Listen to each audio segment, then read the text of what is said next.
How to turn off Samsung phone without touchscreen.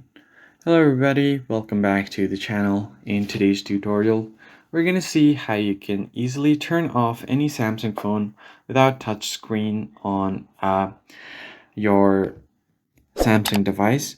So if your touchscreen is not working on Samsung, there are a few ways that you can turn off.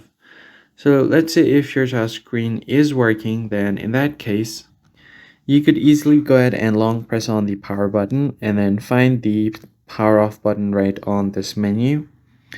And if your screen is stuck or your phone is lagging, then you might want to try to go to the notification panel and you'll find the power button or the power menu up top here as well.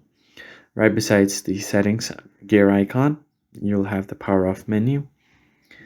And if you don't see that, or if you're not able to access it, then you're going to have to use your power button.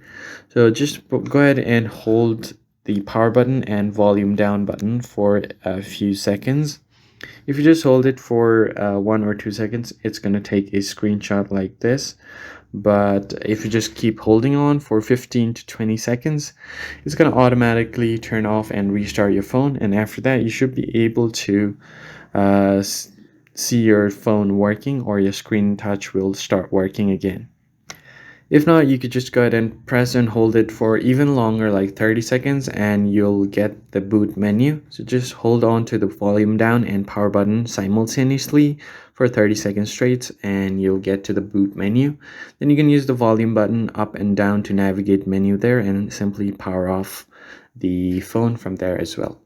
That's basically it, guys. I hope this tutorial was helpful. Hit the like button down below, subscribe to the channel, and I'll catch you in the next one. Thanks for watching.